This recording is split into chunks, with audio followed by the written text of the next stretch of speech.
لیکن ذوالجلال نے اپنے سر کو نیچے جھکایا، گویا امام حسین کی طرف اشارہ کرنا چاہ رہا ہے۔ جیسے سر کو نیچے جھکانا تھا، آقا حسین نے نیچے دیکھا تو کیا دیکھا؟ 4 سالہ بچے ذوالجلال کی ٹانگوں کو پکڑ کے کہہ رہے تھے، اے ذوالجلال میرے بابا کو مقتل میں نہ لے جا، جو بھی صبح سے گیا ہے وہ واپس لے آئے۔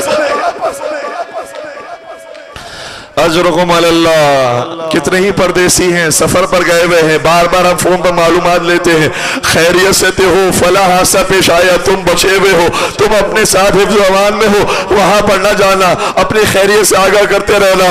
لیکن یہاں 4 سالہ بچے کو معلوم ہے میرا چچا بھی مارا گیا، میرا بھائی بھی مارا گیا، میرا باپ بھی مقتل کی طرف جا رہا ہے۔ التماس کرتی رہے۔ ایک مرتبہ آقا نے شہزادی کو اپنی گود میں بٹھایا اور بہت پیار سے سمجھایا، فرمانے لگے اگر کوئی پرندہ بھی کسی طرف چلا جائے اور محفوظ مقام پر پہنچ جائے، اگر شکاری ظالم ہو وہاں تک بھی وہ اپنا تیر کا نشانہ بناتا ہے، جانتا ہے تیرا باپ کسی بھی جگہ چلا جائے یہ یزیدی تیرے باپ کو نہیں چھوڑیں گے۔ اے میری بیٹی تجھے اب تیرے دین کی حفاظت کرنی ہے۔ پیار سے سمجھایا، اپنی بیٹی کو خیمے تک پہنچایا، پھر مقتل کی طرف روانہ ہوئے۔ فرمانے لگے اب اس کی جنگ دیکھو جس کا عباس مار دیا، اس کی جنگ دیکھو جس کا اکبر مار دیا، اس کی جنگ دیکھو جس کے بھانجے بھتیجے مار دیے، اس کی جنگ دیکھو جو تنہا رہ گیا، اس کی جنگ دیکھو جو حیدر کرار کا خون ہے، اس کی جنگ دیکھو جو بطول کا دودھ ہے، اس کی جنگ دیکھو جو آدم و نوح کی کمائی ہے، اس کی جنگ دیکھو جو ابراہیم اور اسماعیل کی محنت ہے، اس کی جنگ دیکھو۔ فوج اہل فیض علماء کہہ کے بھاگنے لگی۔ تعداد موجود ہے تاریخ کربلا میں کتنے ظالموں کو حسین نے واصل جہنم کیا، لیکن میں منزلیں کم کر رہا ہوں، مختصر کر رہا ہوں۔ بالآخر وقت ہوا آیا، آواز غیبی آئے، یا ایتھا النفس المطمئنہ ارجعی الی ربک راضیۃ مرضیہ۔ اے نفس مطمئنہ شاباش، صدا فرین، اب اپنے رب کی طرف پلٹا، اس حالت میں کہ تیرا رب تجھ سے راضی ہو، تو اپنے رب سے راضی ہو۔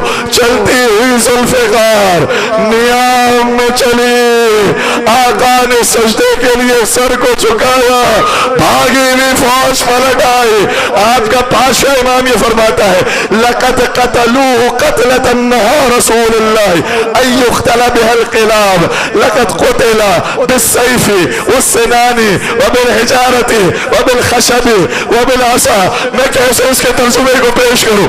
اگر حوصلہ رکھتے ہیں تو سنیے گا، اسی پر میں مسائب کو تمام کر دوں گا۔ میرا باجو سرکار کہتا ہے ہمارے جد مظلوم کو ایسے مارا جیسے نبی نے کسی جانور کو بھی مارنے سے منع کیا۔ اجرکم علی اللہ۔ اگر آسونا شہزادی سے معافی مانگیے گا، رسول سے معافی مانگیے گا، زمانے کے امام سے معافی مانگیے گا۔ حسین کو ایسے مارا، میں جملہ کیسے دہراؤں؟ پھر امام باقری شاہ فرماتے ہیں سننا چاہتے ہو کیسے مارا؟ کسی نے تلواروں سے مارا، کسی نے نیزوں سے مارا، کسی نے پتھروں سے مارا، کسی نے عصا سے مارا، کسی نے تیروں سے مارا۔ کتنے تیر لگے بدن سیدہ کے لال پر خدا جانتا ہے۔ تیروں سے اتنے چھنی ہو گئے کہ ہر ایک گرتا تھا تو زمین پر گرتا تھا۔ یہ حسین تھے جو تیروں پر معلق۔ اجرکم علی اللہ۔ آخری فکرہ کہوں گا، سید قطب الدین کہتے ہیں اپنی کتاب کے اندر حسین کی رگوں کو کاٹ کر ظالم یہ سمجھے حسین کا خون بہ گیا، لیکن میں تمہیں بتاتا ہوں، آؤ مجلس اعزا کے اندر آؤ، آ کر دیکھو حسین کا خون جو کربلا میں بہا تھا وہ حسینیوں کی رگوں میں داخل ہو گیا۔ آج حسینی بھی کھڑے ہوتے ہیں، اپنے امام کا ماتم کرتے ہیں، کہتے یا حسین واہ حسین واہ عباسا واہ اکبر، ماتم حسین۔